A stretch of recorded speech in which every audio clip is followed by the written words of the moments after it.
Good afternoon, everybody. We will be starting in just a minute with author Debbie DeLuise. She's going to be speaking about Sea Scope as well as some of her other mystery novels. Uh, we will begin just shortly. Please mute yourself. And then if you have any questions, you can put them in the chat. And when we get to that question part, I can read those out loud, or you're welcome to unmute yourself at that time and ask them yourself.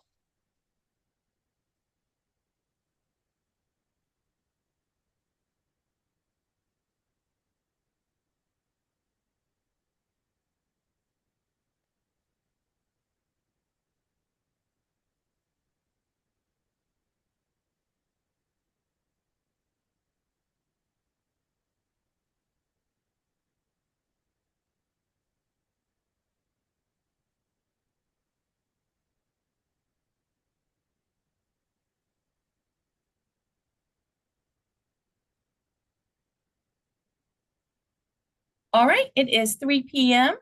Good afternoon, everybody. My name is McCabe. I am the South Carolina Center for the Book Coordinator here at the South Carolina State Library. The Center for the Book is a Library of Congress program where every state and territory has a dedicated center to highlight the literary and cultural arts in their state. The state library is lucky enough to host the South Carolina Center for the Book, and I get the honor of finding our literary treasures in this state and bringing attention to them. Today, we are welcoming Debbie DeLuise. She is a retired librarian and recent transplant to South Carolina. She loves mysteries and cats, and she's going to tell you a little bit more about her life as a writer as well as her books.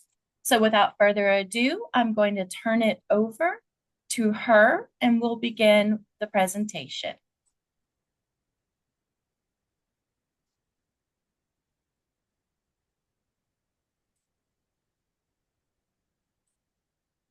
There we go.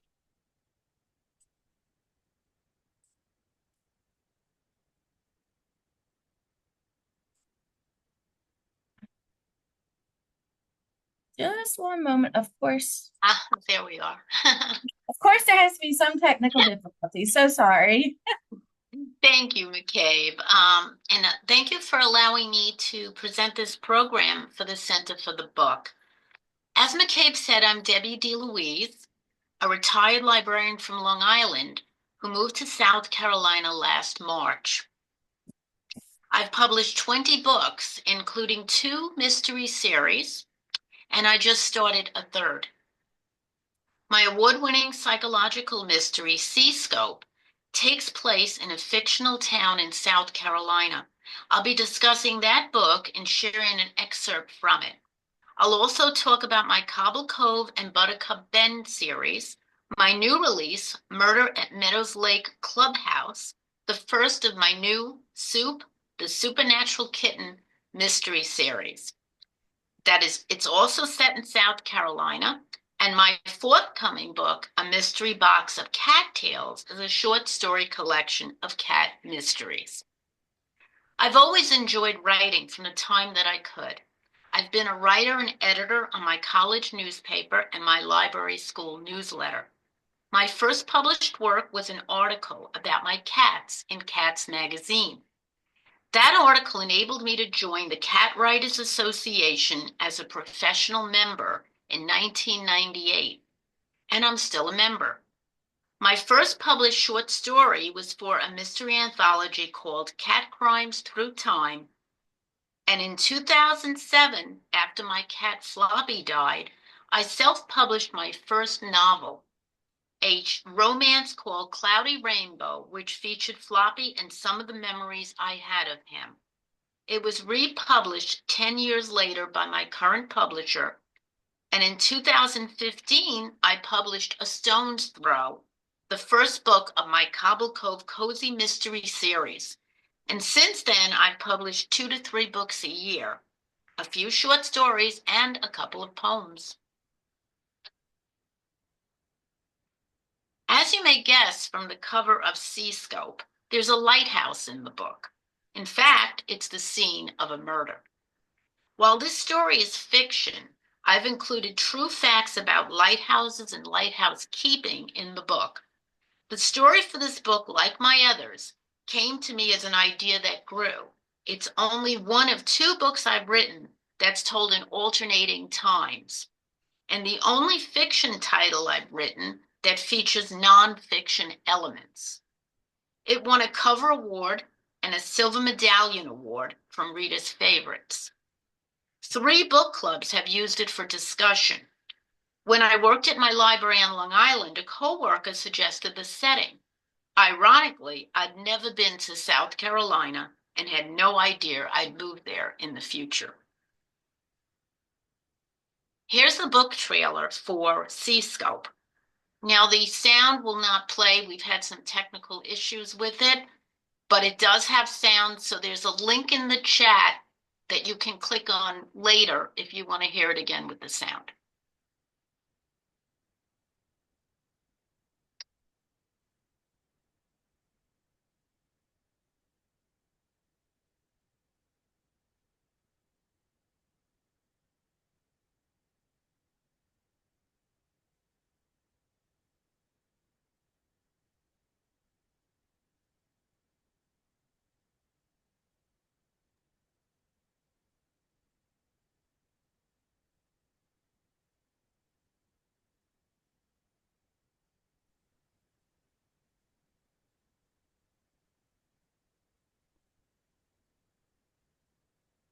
Now I'm going to read the blurb and an excerpt from Seascope.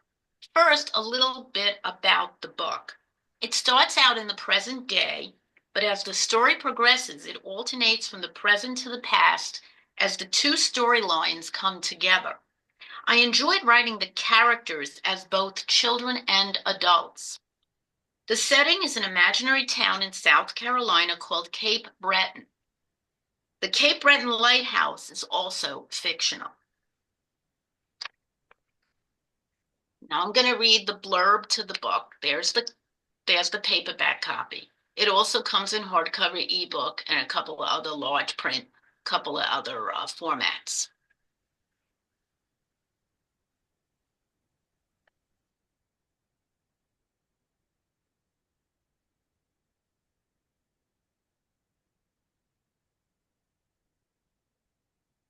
Sarah Collins needs an escape. Mourning her brother's death and the impending breakup of her marriage, she returns to her childhood home in South Carolina, where her family operated an inn. Sarah hasn't been back to Seascope for 20 years. Not since she and her brother Glenn discovered a body by the nearby lighthouse.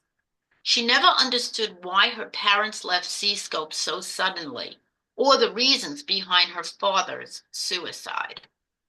After Sarah returns to the inn, she faces long-buried memories, text messages, and strange clues. Something is not right in Seascope. Reunited with people from her past, she tries to figure out what's going on in her childhood home.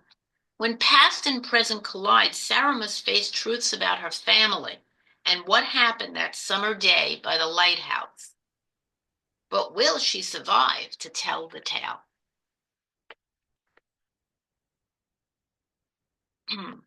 Now I'm going to read the prologue and the excerpt. The prologue takes place 20 years ago when Sarah and her brother discover a body under the lighthouse near where they lived at that time. Seascope 20 years ago. My brother Glenn and I race up the lighthouse steps. My ponytail swished wildly as my sneakers thumped against the spiraling iron. As usual, Glenn pulled ahead and I slowed, my thighs aching. 167 steps later, I joined him at the rail, hunched over and huffing.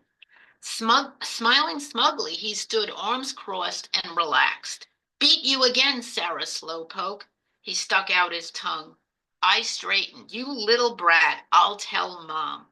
Glenn rolled his eyes and turned his back on me as he strolled along the edge of the gallery, peering over the guardrail. Then he stopped. Hey, what's that? He asked, leaning over the rail. I hesitated. The last thing I wanted to do was look down. Glenn, however, feared nothing. Get away from there, Glenn. What did Dad tell us about standing too close to the guardrail? You have to come see this, Sarah. There's a man down there, he said over his shoulder, pointing a chubby finger at the ground. Despite my queasy stomach, I inched closer to the edge and followed his gaze to a man sleeping in the sandy grass. He lay face down and motionless, arms and legs spread eagle, his plaid shirt ripped. That's the end of the prologue. Now I'm going to read the first an excerpt. The first chapter takes place in the current time when Sarah is going through difficulty. She lost her brother recently and is having problems in her marriage. Then she receives a letter from her aunt inviting her to her childhood home, Seascope, the inn where she and her brother grew up. Chapter 1, Long Island, present day. I was planning to leave even before I received my aunt's letter. The silence between Derek and I had grown too loud, too heavy. This invitation to visit my childhood home came at the perfect time. I sucked in a cleansing breath and placed the letter on Derek's desk. He'd ask me about it eventually, maybe. I picked up the note and read it again. Dear Sarah, I hope you are well. I apologize for not being in touch for so long. I've been a bit under the weather, but that is expected at my age.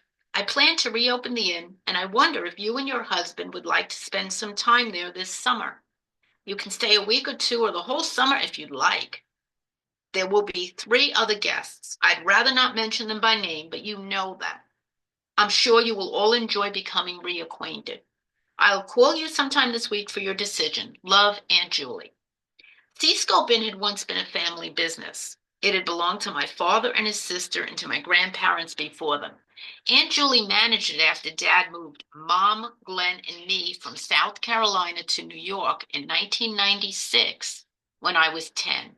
She closed the inn to the public that year, but continued to live there while she worked at other bed and breakfasts along the coast from Charleston to Hilton Head. Aunt Julie never married, although there were rumors she had plenty of opportunities. Why she'd chosen to invite me to Seascope now seemed strange, but I took it as a sign. Derek and I needed a break. Maybe going to South Carolina would help. I put down the letter and went upstairs to what Derek termed my garret, where I created sketches and artwork for the children's books I illustrated. Rosie, my red tabby, came out of hiding from behind one of my canvases. She was the inspiration for my current drawings for Kit Kat, the schoolyard cat, one of a series of books written by author Carolyn Grant, a good friend of mine. I sat at the easel before my half-completed sketch of Kit Kat, aka Rosie, but I was inspired to draw something else. I grabbed my sketch pad and tore out a sheet. I laid down the sheet on the art table Derek had put together up here when we first moved in and began to pencil an outline of what I remembered of Seascope. As I drew, my mind filled in details. I recall my mother telling me that my grandparents, whom I only vaguely remembered, had called the inn Seascope because of its view of the nearby lighthouse. Aunt Julie, an artist like me, had wanted to change the name to Seascape, but our father had insisted Seascope was a more suitable name, and so it remained. The seascope that spread itself across the pages I sketched was huge, with several verandas and 2 floors wrapping around a house that commanded a lovely view of the sea. I recall the seagulls circling close to the top floor as Glenn and I ran around playing hide and seek. As children with vivid imaginations, we also liked to concoct ghost stories and mysteries about the inn. Glenn would scare me with talk of a murder upstairs in the violet room, the one I occupied next to his, that featured purple wallpaper and a lavender crocheted blanket over its brass bed. He predicted that one of the guests would be smoking, even though all the guest rooms were non-smoking, and a fire would start and burn the place down. In yet another scenario, some robbers would break in and steal all the statues. There were a number of beautiful pieces of sculpture that graced both floors. Glenn also imagined a time tunnel or a secret door behind the kitchen's pantry, but I laughed. My younger brother was too imaginative for his own good. How I missed him. A tear threatened to fall as I continued to sketch. I wanted to add the two children skipping along the path in front of the house to the lighthouse, but I had to return to my work. The Kit Kat sketches were due to Apple Kids books by the following day. As I laid down the C-scope picture, the phone rang. I thought it might be Derek, but he never called during the day unless it was an emergency. Hello? Sarah, so nice to hear your voice, said Aunt Julie. Oh, hi, I just received your invitation. Wonderful. I hope you've been well. I'm looking forward to seeing you again. Are you and Derek able to make it? I paused. Aunt Julie didn't know we were no longer a couple, or at least headed for a breakup. No, Derek won't be able to get off work. I'll be there, though. Thanks for inviting us, and I'm looking forward to seeing you again, too. How are you? It was my aunt's turn to pause. Through the line and hundreds of miles, I could see her, a tall woman who appeared even taller because of her fine posture. She taught me to practice walking by balancing books on my head. I'm well, but a little lonely. I'm so glad you're coming. I'm giving you your favorite room. Aunt Julie, lonely? That was odd. When we lived at the inn, she always had people around her, and I knew she still taught painting and displayed and sold some of her portraits in town's art gallery. Thank you. The violet room had always been my favorite, and I looked forward to the beautiful view of the sea from its windows. I could arrange to do some of my artwork there. One of the perks of my job is that I could do it anywhere. When would you like to come? I'm still preparing the inn for guests, but I'm telling everyone to arrive on the 15th. Is that good for you? That's fine. 2 weeks was more than enough time for me to pack up and go. Perfect. I'll see you then. She was about to hang up when I asked, Aunt Julie, why did you decide to open Seascope this summer? My aunt was known for a sixth sense. I could almost believe she'd opened the inn because I needed a place to escape. I thought it was time, Sarah. Thank you for joining me. I look forward to having you back. Her reply was not what I expected. For some reason, I didn't believe it. Can you tell me something about the other guests? I was curious about the people she'd invited to Seascope along with me. That would ruin the surprise. All I can say is that you'll be in good company. Now let me get back to work. I'm creating a portrait of Glenn. My heart sank at her words. The hurt was still raw. I'll see you on the 15th, Aunt Julie. Wonderful. If you run into any problems with airline tickets, let me know. My friend Karen still works for United. I couldn't remember Karen, but I thanked Aunt Julie again and said goodbye. Rosie meowed at me, and I remembered I hadn't fed her. Derek would need to care for her while I was away. I was worried about how I would explain the trip to him, but I knew he wouldn't argue with me despite a few rehearsed protests. This was best for both of us, a way to prepare before the real split. In my heart, I hoped things would be different when I returned, but I didn't believe that absence made the heart grow fonder.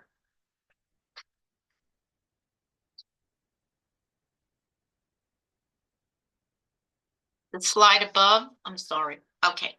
Um, I write two cozy mystery series. That was my standalone one of my standalone books. But my Cove mysteries, you can see on the slide, are published by Solstice Publishing. And my Buttercup Ben series is published by Next Chapter Publishing.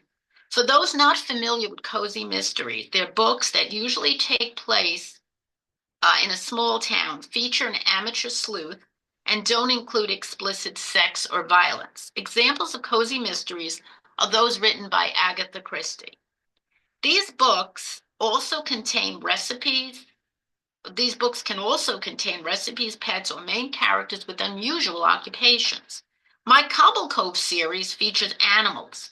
Sneaky the Library Cat helps Alicia the librarian solve crimes by leading her to clues. Later in the series, that consists of 6 titles, his thoughts can be read by readers, and he's paired up with the female Calico Cat.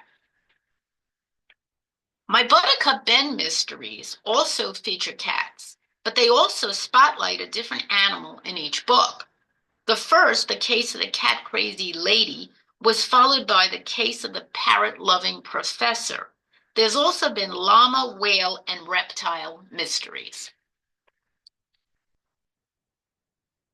Seascope is one of my standalone mysteries. The others include Cloudy Rainbow, my first published novel, a paranormal romance featuring a psychic, virtual world, and a cat. Reason to Die features murders of disabled residents of a small town and the female detective assigned to the case. Time's Relative, my award-winning time travel mystery, includes a librarian in 1998 who accepts a position with a software company that has a missing president and time travels to the past and future. And Memory Makers, a medical mystery, tells the story of a woman who enrolls in a clinical trial for a memory drug to help her recall the face of the man who killed her sister when they were kidnapped as children. I've also written a poetry collection about my cats called Meows and Purrs, about their lives. And also also a nonfiction cat book written by my past and present cats called Memories and Meows, about their lives, illnesses, and activities, and a short story, multi-genre collection of cat tales called A Mixed Bag of Cat Tales. Murder at Meadows Lake Clubhouse just released on Tuesday. It's the first book of my new cozy mystery series featuring a psychic widow who moves to a fictional South Carolina community where she becomes involved with a talking cat who helps her solve murders that occur near her home.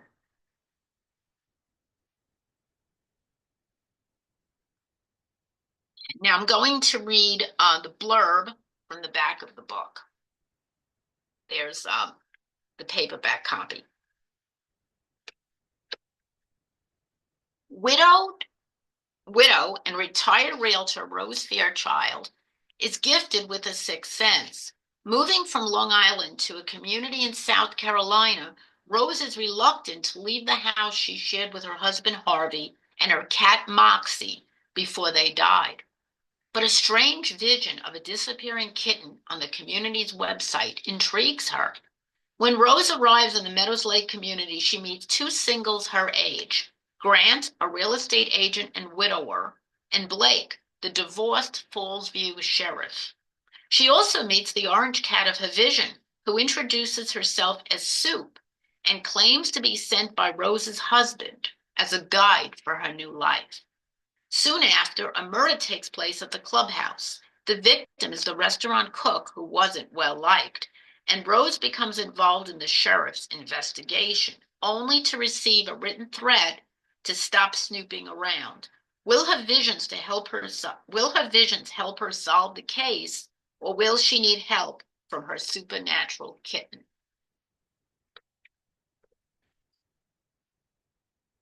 Now I'm going to read an excerpt where Rose first learns about Meadows Lake and sees an image of the kitten.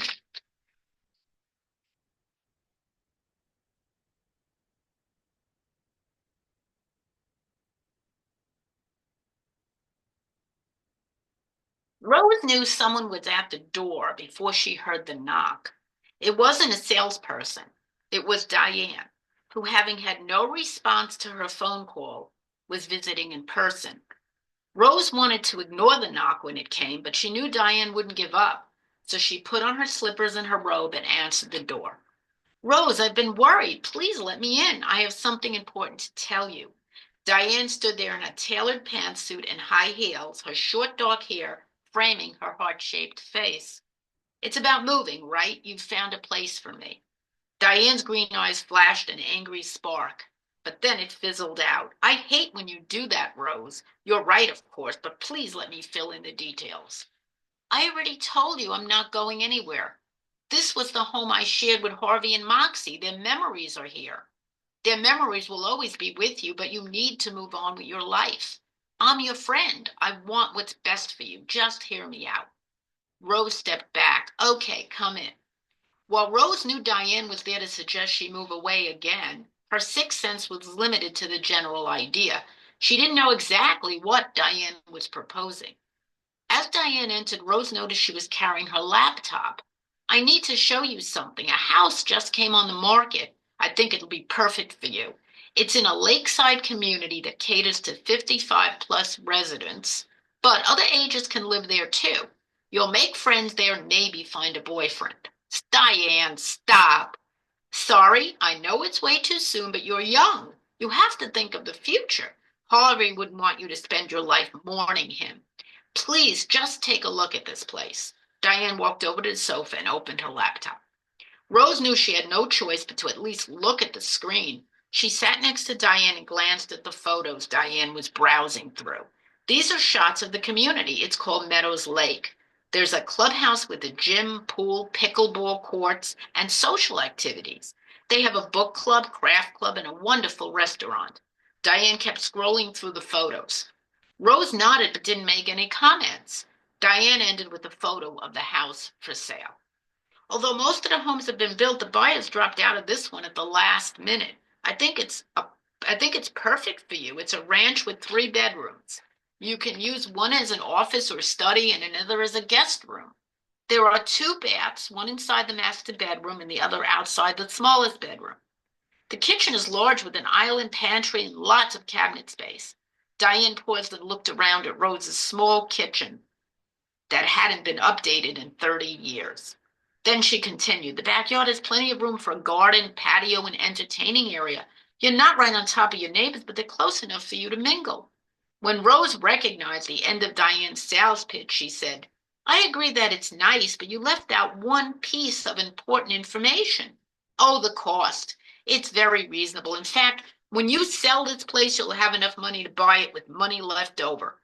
I know Harvey left you enough for your living expenses, and you also have your pension. I'm not talking about the cost. You haven't said where this place is located. Ah, that, Diane smiled. It's in sunny South Carolina. You'll never have to worry about snow. You'll have all the benefits of the 4 seasons, and taxes are much lower than here. South Carolina? That's so far away. I thought you were only licensed in New York. Couldn't you find me something nearby? Sorry, honey, this isn't my listing. It's from an agent in our South Carolina office. He knows about your situation and is going to contact you. Rose stood up. I know you mean well, Diane, but I can't make this type of change at my age. I can't even think about moving. You don't have to worry about that. I'll help. I know a good moving company and I'll help you pack up too. But you need to make a decision soon or this place will be gone.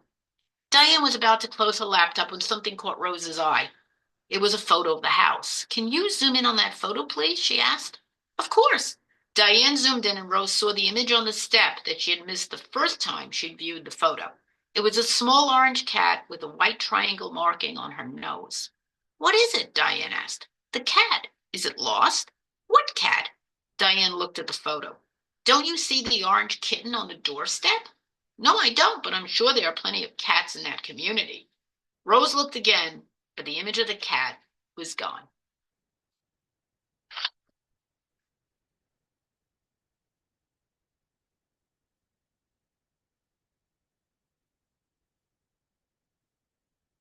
Before I take questions from the audience, I have another slide to show for those of you who are cat lovers. These are my cats. My 6-year-old male short hair, Harry, and the black cat, and Hermione is his sister, his 6-year-old sister, who's a dilute calico. And then Soup, who gave me the idea for the book, is our 10-month-old ginger kitten. I'll end with a slide of all my books. Some are available in libraries, all are on Amazon. My Cove series and my other Solstice Publishing books are free on Kindle Unlimited. My Buttercup Ben books and my Next Chapter books, including my new release, can be found on multiple websites and also ordered through bookstores. Last but not least, I'm sharing my website and social media links. You can sign up for my monthly author newsletter through the pop-up box on my website. My newsletter, Debbie's Drafts, features contests and giveaways in addition to my latest news. Now I'll take questions about Seascope, Murder at Meadows Lake Clubhouse, and any of my other books or publishing writing questions. Do you have any that were in the chat, McCabe? I don't see any in the chat, but I have a question about Sure. how did you get started with and approach publishing? How did that journey begin for you? Well, I did when I gave my introduction, I did say about my first, are you talking about my first book or just publishing in general? Because I started out with magazine articles. And then from there, I went into short story in an anthology. The first book I published, I self-published it.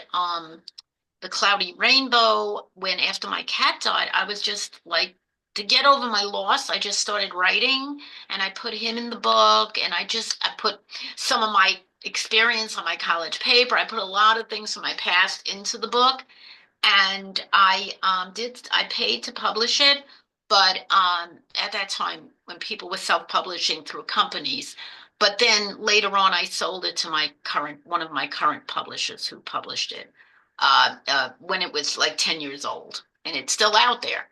And and then from there I wrote my first series, Cobble with the Stone's Throw. And then from there, I've been publishing, like I said, like 2 books a year. And this year, I think I'm going to go to 3. Um, Stay so prolific with your writing. I Two books don't a know. year, a Yeah, lot. I enjoy it. I enjoy it. And I like making characters. It comes to me, and I kind of get ideas, and they just grow. I just sit down and write. And I mean, I don't really have plots. I'm kind of like a pantser, they call it, because I write as I go. Sometimes I have an idea who's going to be killed or who's going to be the killer. And sometimes most of the time I keep who's going to be killed, but then I change who the killer is. But I do keep the character charts so I can keep track of, their personalities and descriptions and so on.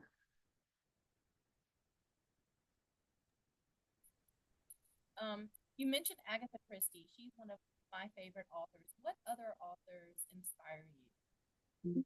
Oh, you're a little low. I couldn't hear you. You said something about that I mentioned Agatha Christie. I couldn't hear all of it. I don't know. You were a little low on that. I'm sorry. I said Yeah. you had Uh-huh. mentioned Agatha Christie. What authors inspire you? Well, okay, Agatha Christie, I mentioned because to give an example of a cozy mystery author, because I write both. I write regular mysteries and I write, as Seascope is not a cozy mystery, but it has some, people pointed out it has some cozy elements with the inn and so on. But it has other, if you read it, it has other things that are not cozy.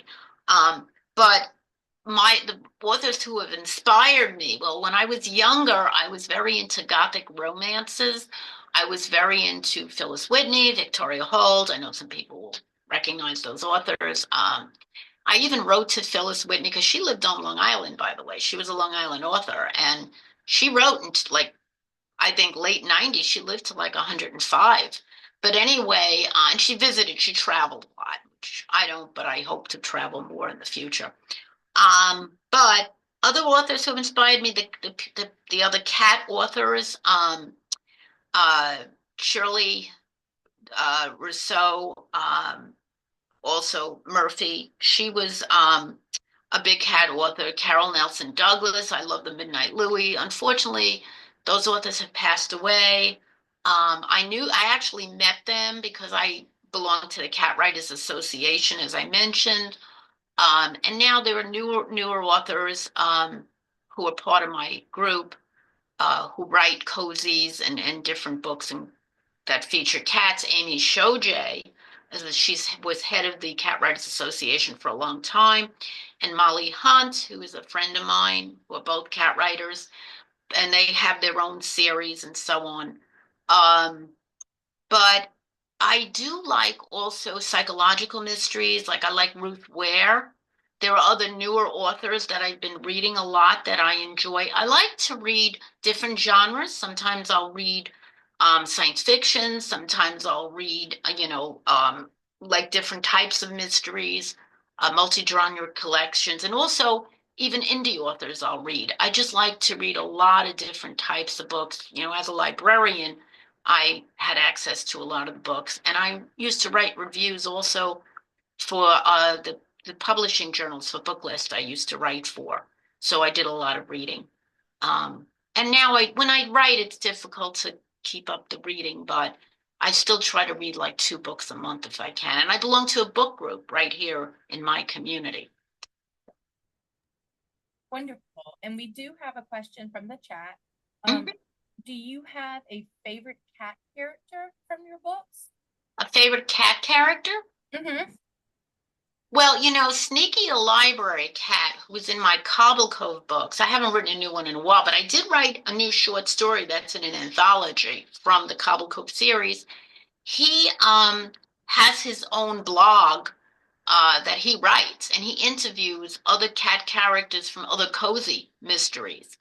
I like his attitude, his catitude, and I like now Soup. I've developed her, the kitten, has a you'll when you read the book, whoever reads the book, you'll see that she has catitude. She has a lot of catitude. Those two I would say are my favorite. But were you talking about favorite cats from my books or favorite cats from other books? Both. Yeah, well, like I mentioned, Midnight Louie, I used to read. I haven't read a lot of cat books lately, cat characters, but cats have, even my own cats, they have their own personalities. They say catitude, their own personalities. So even though they have certain cat traits that all cats have, and I try to do that in my books when I write, even if they have their, human thoughts in the book, because of course it's fiction, and cats are very smart, and they also are they can sense when there's danger. They can sense when you're sad. They can sense when you're in pain. There are things that cats can sense. And I kind of have that in my book, but I keep the cat traits because, like, it's funny. Some of the scenes are funny in the new book where she tells her, don't move your legs at night or I'll catch your toes, because that's what cats do when they see something moving, they go after it. And I've had my cats going after my toes. But there are things that cats do, no matter whether they're psychic, whether they're supernatural cats, whether they're cats, they have real cat instincts. And I don't take that away from them.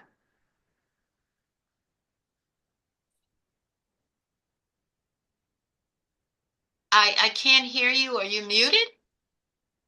I can't hear you at all. You hear me now? Yes. Okay. So you kind of write from Soup's perspective then in one of the books, correct? Like it's sort of his point of view. Well, Soup does talk in the book, but the main character is Rose, but I have her Soup interacting with Rose. So Soup does actually talk, only talks to Rose, doesn't talk to the other characters in the book because it's a secret. I mean, nobody should know that Soup is Soup. You'll see there's a mystery involving Soup. Why does Soup talk? Soup has other powers besides talking. She can teleport to various places. There's different things she can do. All right. And we have another question. Um, do you have any particular location in South Carolina that has inspired your work? And then also, what drew you to South Carolina as a place to live and then a location to write about? Well, my current book, because I've lived here only a year, and the Seascope, I tell you, someone suggested. They're fictional towns, but they are based on real ones, or they're based on real areas of South Carolina. I think Seascope, as I recall, was supposed to be near Beaufort, I think, South Carolina. It's on the coast with lighthouses. The current one is sort of like what I'm basing it sort of in my community, but it's a different name, and we're like in the Midlands of South Carolina, so we're kind of not on the coast, but sort of between Charlotte, which is North Carolina, and Columbia. So we're in the middle there. So that's basically, I use the same type of location in the book. I can't hear you again. No, I can't hear you. I see.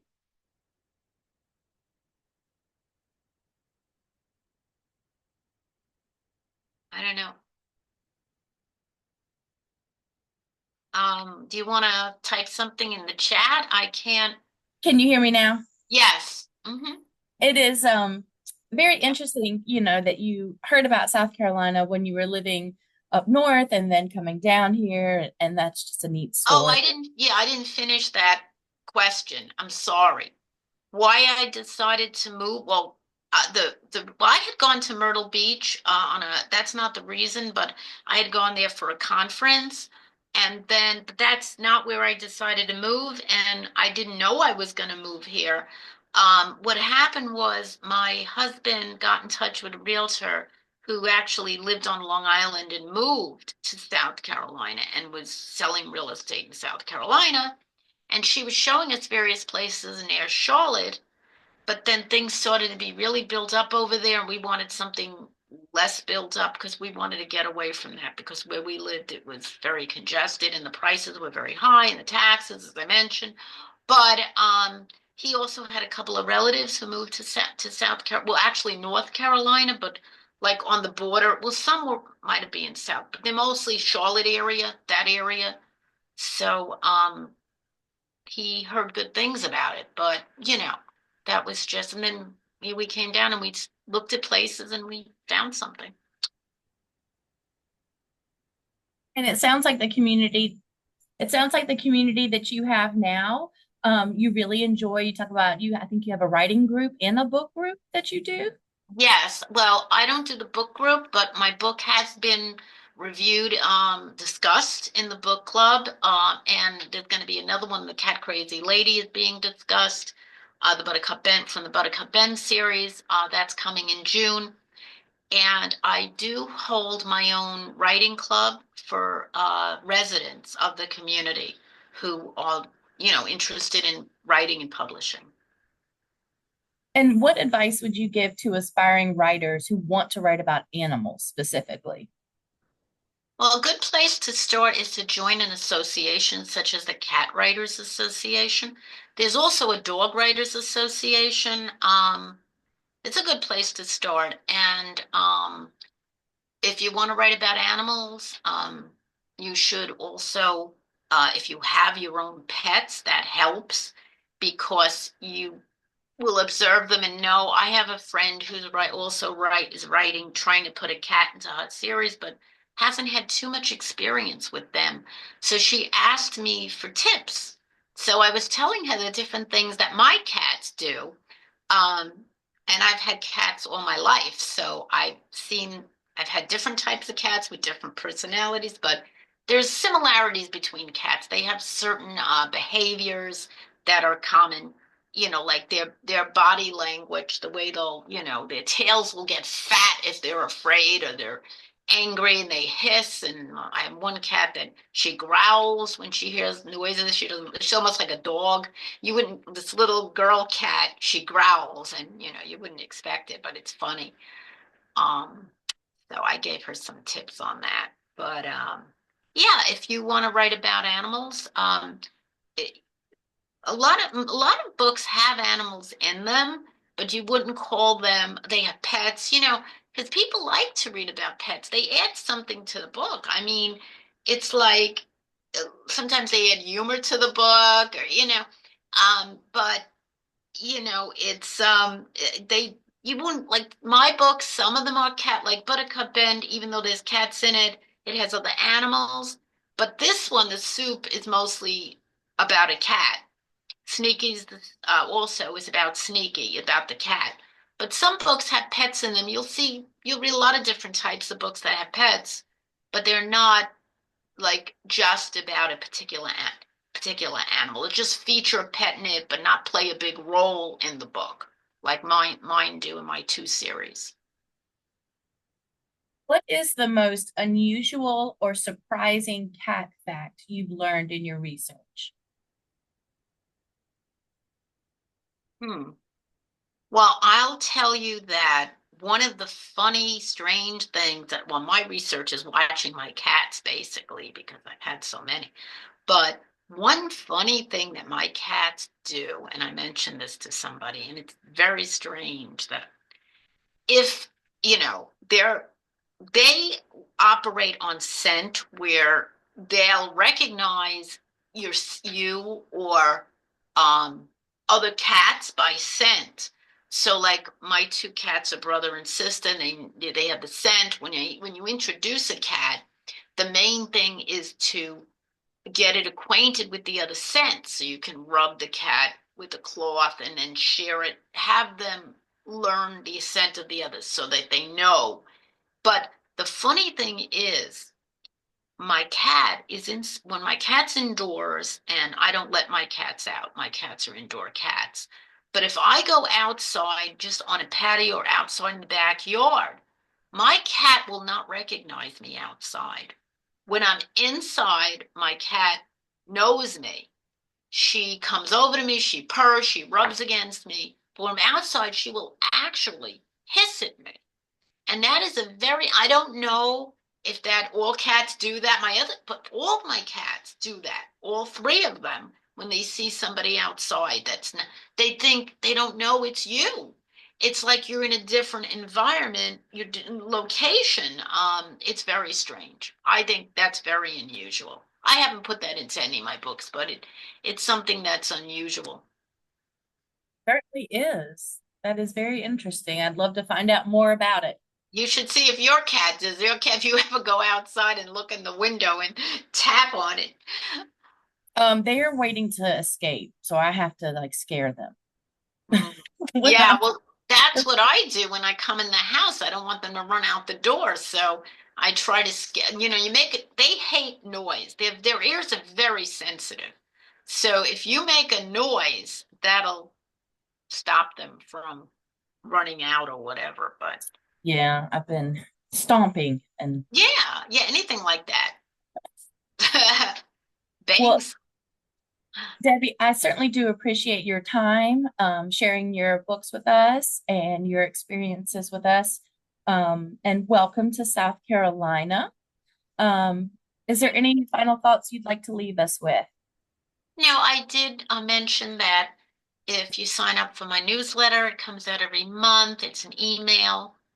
I do sometimes have contests and giveaways. I try to put in my news, and it's right on my website, debbiedlewis.com. Also, I'm on Facebook, so you could always like my page. Yeah, those are my sites. Um, and my books are in different formats. They're sold a lot of places. If you one thing I didn't mention in the new book, the Supernatural, the Murder at Meadows Lake Clubhouse. I actually, for the first time, I've never done this in any of my books. I've created book club questions. So at the back of the book, I have questions about the book. So if you have a book club that might be interested in reading the book, there are questions for them right in the back of the book. It's And really great. always suggest to libraries also. Yeah, But that's really great to help facilitate discussions with the book. So, well, thank you again, and I so very much appreciate your time and your contributions to the literary heritage of South Carolina, and we look forward to reading continued releases from you. oh, one last thing. I'm sorry, one last thing. I'm going to be at the Literary Arts Festival in Lancaster, which will be, I believe it's Saturday, April 27th. So I'll be signing books there. Very nice, wonderful. Well, thank you so much, and thank you for everyone that has attended. We have recorded this, and after some editing, it will be available. You probably will receive an email link to the survey about this program. If you could please fill that out, we would greatly appreciate it. Thank you so much. Yes, thank everyone for coming, and thank you, McCabe, for having me. Have a great day, everybody. Thank you too. Bye-bye. Bye-bye.